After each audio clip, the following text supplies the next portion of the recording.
At around $150, the new De'Longhi Linea Classic looks pretty tempting. So you get the look of a real espresso machine, pressure gauge in the middle, automatic button, a steam wand, and it stays genuinely simple to use. So is this a better way to start espresso at home than the very popular Dedica? Hi everyone, I'm Colin, welcome to Cafe Lista. So I bought this machine myself. As always on Cafe Lista, no brand ever pays for a review. So I used it for several days with the accessories that comes in the box and then with a non-pressurized basket to see how far you can actually push the machine. And I'll tell you right away, I like this little machine, but there are some compromises and I'll get to them right away. The price has a tendency to change also around a lot, so there is a link in the description to check it now. And if you're interested in this machine and if you want to know more.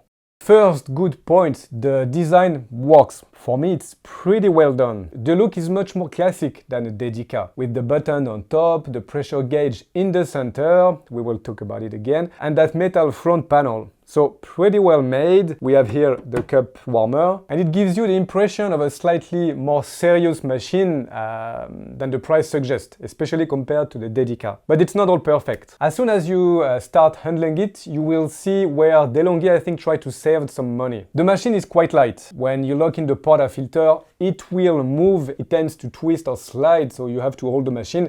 Well, that's normal. At this price point, that doesn't really shock me. What surprised me more was the portafilter itself. So it's not exactly the same as the Dedica or the Stilosa or some previous little machine from Delonghi. It is different. We still find a lot of plastic inside when you remove the basket. It's very light, it's quite hollow in it, and it feels honestly more like a toy. So I'm not a big fan of that, but it works. I had no issue with it, but it's not what gives you also a quality impression.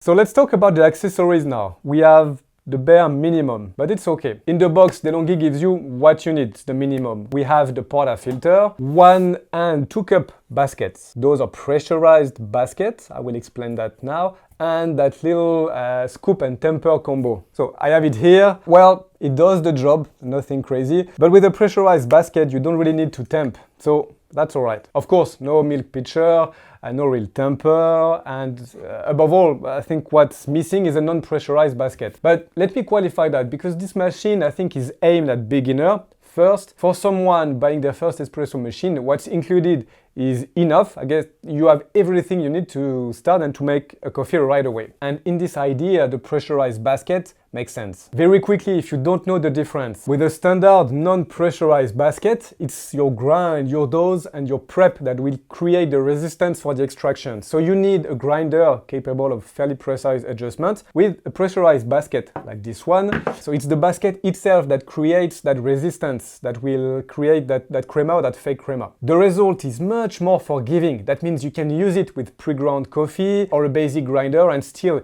easily get something that looks like an espresso, and that could be actually quite good. The trade-off, of course, is that you have far less control and that your espresso won't be as good as the one with the non-pressurized.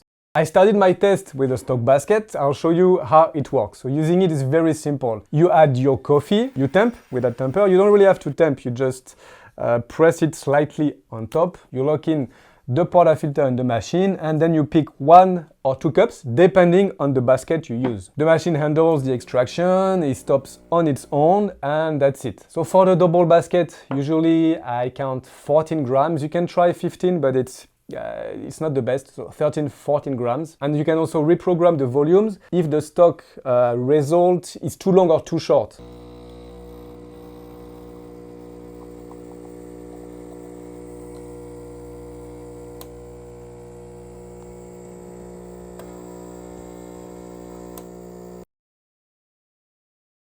So if you stay with the same coffee and then you have the proper volume, you can easily make your espresso in like 1 minute. And for me, that's where this machine works well. It doesn't ask you to understand all the theory behind espresso. You take it out of the box and you're making coffee right away. Heat up takes about 15 seconds. That's it. So on my first try, I ground too fine. It's the habit of doing espresso with a traditional machine. And as you can see, the needle here goes straight into the max zone. You can also see that almost nothing is coming out from the portafilter, just a few drops. The conclusion here, it means that the coffee was way too fine for that pressurized basket. On the second try with the coffee ground correctly and the pressurized basket again, the result is much better. You get that fake crema and something that's pretty good. For someone coming from a pod machine or just starting out with espresso, it's good enough. And the pressure gauge works. But is it really useful with a pressurized basket? I'm not so sure. And also keep in mind that that nice crema with a pressurized basket does not mean that the extraction is dialed in is proper. And by the way, if you're just starting on an espresso machine, I've put together a free guide with the fundamentals of extraction. It's in the description. You can go have a look. So what about the pressure gauge? As I said, visually it's really nice, I really like it. It does a lot for the look of the machine. But with the pressurized basket, I think it's not super useful. Because the pressure is created by the basket, it doesn't really matter what the needle is gonna say. So when you're starting out, I would look more what's in the cup, the flow time, and obviously the taste. It does become more interesting if you move to a non-pressurized basket. What can we do with this machine? So that's the main thing missing with the machine, a non-pressurized basket. So Delonghi, please, why don't you give us, when we buy the machine right away, a non-pressurized basket? I have wondered that for a long time, and at the same time I also understand. This machine is aimed at people who are just starting out espresso, so maybe they don't want to overcomplicate things. But still, I tried this machine with this configuration, and of course, as long as you have a good grinder, we can make something pretty good. So here it's the same. You work on your dose, on your ratio, you grind your coffee. So you lose part of the simplicity, but you gain a huge amount of control and quality in your cup. And this machine is perfectly capable of putting a really interesting espresso like this. And this is also the configuration where the pressure gauge here becomes much more relevant, because changes in grind and resistance mean something. Still, I wouldn't tell you to completely dial in your espresso just with that. The ratio, the extraction time are more important, and of course, again, the taste. So please, Delonghi, for your next machine, give us a non-pressurized basket. At least it would give the opportunity for people interested in learning more to do so without buying something new. But it's not also really expensive to buy a non-pressurized basket. Quick aside, if this video helps you, a like really does count for us. YouTube is filling up with AI-generated videos made by people who have never really touched the machine or tried coffee. So please like and subscribe if you want, of course. That would help us to keep this channel alive. So thank you a lot for your support. Okay, now back to the machine. Let's talk about the steam wand and the milk now. So for milk, we stay, again, very much on the beginner side. This is what we call a Panarello steam wand. It's good, but there is also some inconvenience. Of course, the advantage here is the simplicity. Even without great technique, you get air into the milk and you produce a foam pretty quickly that is great for making cappuccino or latte macchiato. The result is okay with a good layer of foam, so no problem at all. But of course, you won't get a proper micro foam. It's not gonna be as fine, as glossy, as refined. The foam lacks texture, of course, the smoothness, and you won't be able to do any kind of latte art with that. So again, good enough for the target audience, but not the most impressive part of the machine. It also lets you simply heat milk, so that's pretty cool if you want hot chocolate, if you have kids. And small bonus also, you can use it to get hot water. And just so you know, you can in the same way swap a non-pressurized basket, you can also use the wand with a more advanced mode by removing here the sleeve. Be careful to secure it with a zip tie. And if you're more interested in knowing how to use that steam wand like that, I can make a video on that subject.